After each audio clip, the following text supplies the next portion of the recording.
Alright, I'm just going to do a quick little note here about how sound works. And so sound is actually pretty, at least like how we perceive sound, is fairly complex. And so we have this like understanding of like loudness in decibels.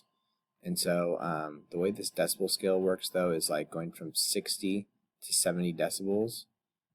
We add 10 decibels, that actually gets 10 times as loud. And so 60 to 100 decibels would be 10, 100, 1,000, 10,000 times louder, right? So 100 decibels is 10,000 times louder than 60 decibels. Okay, rainfall is about 50. Cars and traffic says here about 70.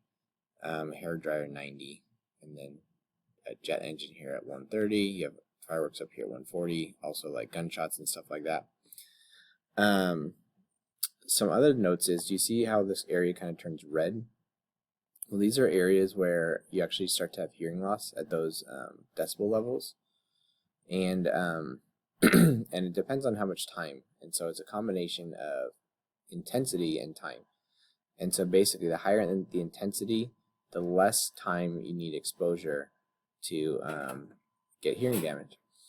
And so if you're listening to 90 decibel sound for about an hour, you're going to have hearing damage.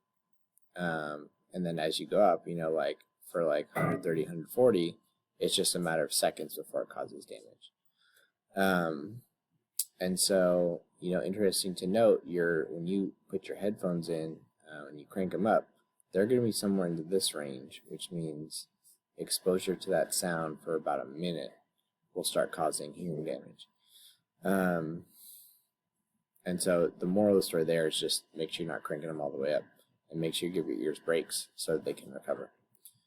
But more specifically, and something else that's interesting is you not only can like lose the ability to hear, but you can also lose the ability to hear certain sounds. Okay, so it's not just like your ears stop working, but like, for example, if you work in construction and work with saws all the time and don't use hearing protection, then eventually you'll start to lose access to the frequencies that are produced by the saws. And so it won't damage all your hearing, but it will damage the frequencies produced by the saw. And so like, for example, if you know, like there's some people in my family who work construction, and I could be standing right next to them and turn on a saw, it'll sound to them like it's coming from down the street. So anyway, some other notes for the range of human hearing. We can also hear a range of frequencies. And when we perceive these frequencies, it depends on a combination of the frequency as well as the loudness. Okay, but so in general, people can hear anywhere from 20 hertz to 20,000 hertz. And what you'll figure out is that as you get older, you start to lose access to that higher end. And so the frequency is what determines the pitch. So something closer to 20 hertz is a very, very low pitch. Something all the way up at 20,000 is like a really high pitch. Probably you can't hear 20,000. You might be able to hear like 19,000 or something. We'll produce these frequencies with the buzzer and the pico, and you may or may not be able to hear some of the higher ones. I don't know how close it is to the actual frequencies when you run it, because I haven't done that test, but I think it's in the approximate region.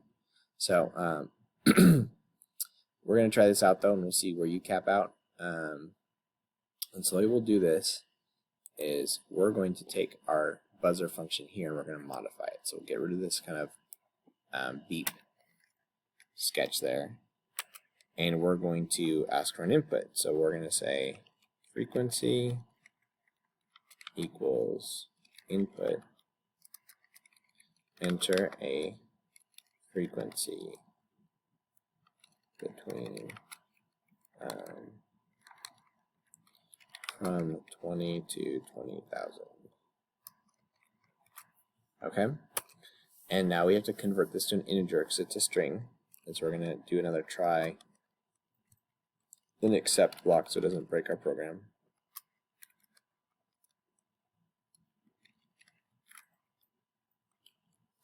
Failed to convert input to integer.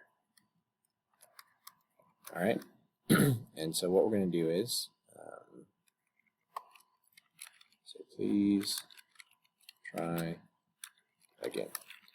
Okay, and so what we're going to do is we're going to now, in here, we're going to say, we're going to convert it to an integer, so frequency equals int frequency, and then we're going to control the buzzer. And so we'll say buzzer dot freak, and we'll say frequency.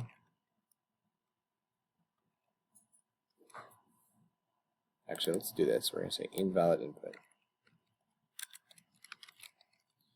And let's catch that exception and see what it is, because it's possible that we can enter a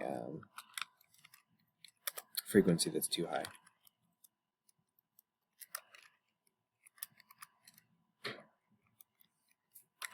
So make an F string here to print our error. Okay, and so we set the frequency. We're going to say buzzer dot duty u16 duty cycle 1. We'll wait for a second. If you want to make that longer, like 2 seconds, you can. And then we'll say buzzer dot duty u16 duty cycle off.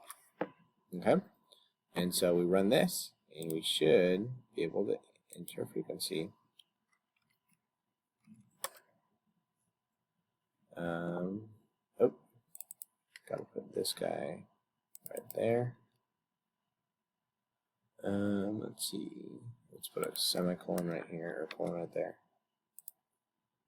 Okay.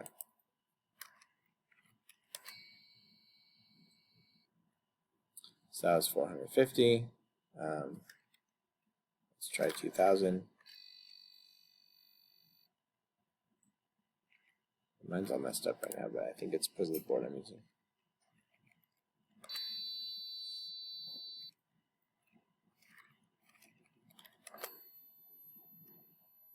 And so you can try entering frequencies and seeing what yours caps out at.